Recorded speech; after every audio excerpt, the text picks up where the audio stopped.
teman-teman, selamat datang kembali di Rumah Sakit Cepat Waras. Selama masa pandemi ini, dua anggota keluarga saya yang sangat saya sayangi terpaksa harus dirawat. Istri saya sendiri dan juga anak saya. Bahkan terakhir anak saya itu sampai total 2 minggu loh. Dan 2 rumah sakit karena akhirnya terpaksa dirujuk. Aduh, itu pengalaman yang tak terlupakan deh. Jadi saya mau share nih tips-tips ya supaya kalau kita sampai harus dirawat di rumah sakit, bagaimana sebisa mungkin ya jangan kena COVID. Rumah sakit zaman sekarang itu ada protokol yang diberlakukan bagi pasien yang mau dirawat dan juga penunggu pasien.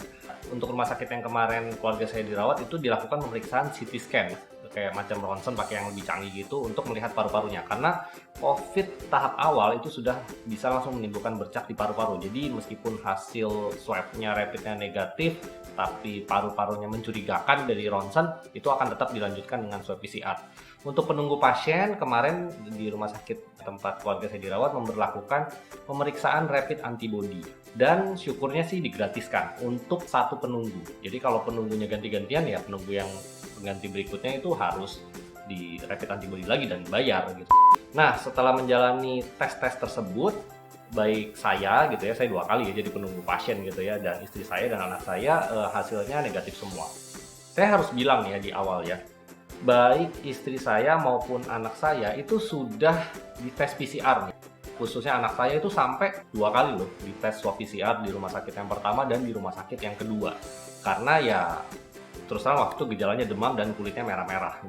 Itu ya kasihan sih ngeliat anak-anak di swab, cuman ya mau gimana lagi, saya harus mengikuti dan memang itu kita harus cari tahu karena COVID atau bukan, dan tetap negatif sampai terakhir pun di swab pun negatif terus. Oke, sekarang masuk ke tips sekaligus yang saya lakukan selama saya menjadi penunggu pasien dan juga saya suruh ya istri saya ya, kalau anak sih agak susah memang ya. Tips nomor 1 untuk penunggu nih ya, saya sarankan 1 orang aja dari awal keluarga dirawat sampai sembuh dan pulang. Jangan gonta-ganti. Kenapa? Karena kalau gonta-ganti itu makin memperbesar kemungkinan membawa COVID dari luar ke rumah sakit dan juga dari rumah sakit pulang ke rumah. Apalagi kalau protokol kesehatannya tidak dilakukan dengan baik dan benar oleh si penunggu tersebut. Kemudian, in case si penunggu ini harus ketemu orang di luar rumah sakit atau berbelanja gitu ya misalnya ya untuk kebutuhan selama menunggu gitu. Usahakan secepat mungkin kurangi waktu untuk interaksi dengan orang lain, dan ketika kembali ke rumah sakit itu ya anggap rumah sakit itu jadi kayak pulang ke rumah karena kan nungguin. Jadi tetap harus mandi, tetap harus bersih-bersih. Seperti layaknya kalau misalnya kita dari luar pulang ke rumah. Kamar tempat keluarga kita dirawat dan kita menunggu itu meskipun mestinya ya sudah dilakukan disinfeksi, dibersihkan oleh petugas cleaning service rumah sakit, saya tetap menyarankan lebih baik disinfeksi ulang, terutama benda-benda maupun permukaan yang bakal sering kita sentuh nih, pinggiran bed dan segala macam, atau rak tempat taruh HP atau apa, itu mendingan disinfeksi ulang. Kalau misalnya di kamar sendiri kayak saya kemarin itu ada sofanya tempat saya tidur gitu, itu saya juga disinfeksi lagi.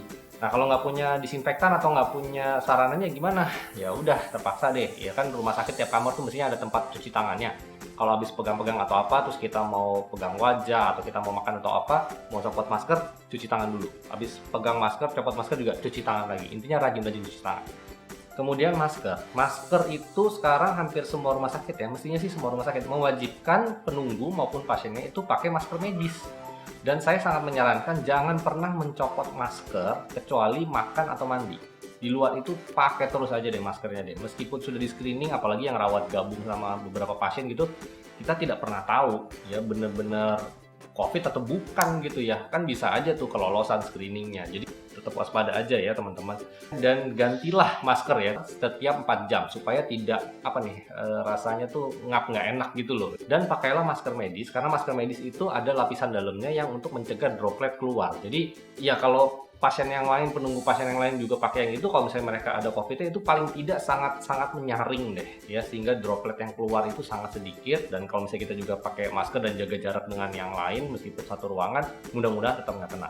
Buat mereka yang dirawat dengan bareng-bareng gitu ya, hindari interaksi dengan pasien yang lain ataupun juga penunggu pasien yang lain. Tidak perlulah itulah ya gosip-gosip atau ngobrol-ngobrol karena bosan.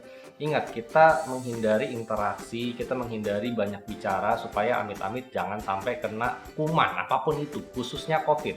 Jadi kita kan konsentrasinya untuk menunggui keluarga kita yang dirawat. Jadi ya udahlah, utamakan urus keluarga kita, itu pun sudah capek. Jadi kalau misalnya udah selesai, utamakan juga penunggunya itu ya istirahat, jaga kesehatan, bersih-bersih. Mendingan seperti itu dibanding ngobrol-ngobrol malah resiko ketularan sama COVID. Nah, kalau misalnya dokter dan suster datang untuk memeriksa keluarga kita yang sedang sakit, ingatkan baik-baik ya, ingatkan aja gitu ya. Dok, sorry, udah cuci tangan kan sebelum periksa saya, sus, sebelum masukin obat, sebelum kasih obat, udah cuci tangan kan gitu ya. Kenapa? Ya mestinya sih mereka nggak perlu diingatkan, karena itu kewajiban. Setiap kali sebelum pasien mereka harus cuci tangan dengan baik dan benar. Tapi kan ya namanya manusia lumrah lah ya, apalagi buru-buru, banyak kerjaan segala macam, pengennya cepet. Bisa aja tuh lupa cuci tangan, atau cuci tangannya seasalnya aja. Itu ya pastilah ada kejadian lah. Jadi tetap ingatkan saja gitu ya, karena ya kita kan pengennya jangan sampai nambah infeksi gitu keluarga kita. Terakhir tipsnya adalah meskipun sedang dirawat, tetaplah jaga kebersihan umum, tetaplah mandi, tetaplah bersih-bersih, sikat gigi segala macam. Jangan karena ngerasa aduh baju baunya sedikit atau aduh males lah lagi lemas atau apa, tetap jaga kebersihan ya. Karena rumah sakit itu sarang berbagai kuman ya, kita nggak pernah tahu yang nempel-nempel di gorden, yang bersirkulasi udara itu ada kuman apa aja, kita nggak pernah tahu. Jadi tetap jaga kebersihan umum supaya jangan sampai terjadi infeksi nosokomial alias infeksi tambahan yang terjadi karena ada kuman rumah sakit yang masuk ke kita. Apapun itu ya, nggak cuma COVID. Sebagai kesimpulan, jangan takut kalau sampai harus terpaksa dirawat ya, baik diri kita maupun keluarga kita. Karena penyakit itu kalau ditunda-tunda perawatannya, resiko lebih parah dan menata laksananya akan lebih sulit nantinya kalau ditunda-tunda perawatannya. Yang penting kita tetap jaga protokol kesehatan dengan baik dan semoga infonya berguna, bisa membantu buat yang membutuhkan. Jangan lupa like, komen, ya, share bila merasa ini bermanfaat. Dan nyalain itu loncengnya supaya dapat notifikasi kalau di dalam ada video baru.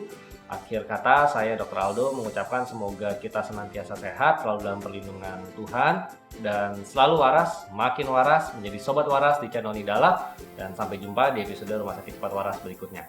Bye-bye.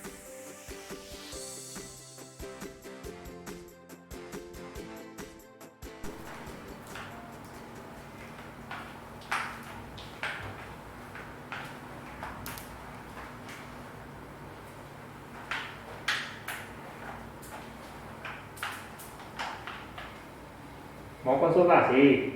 Minggu ini libur dulu ya, soalnya rumah sakit banjiran.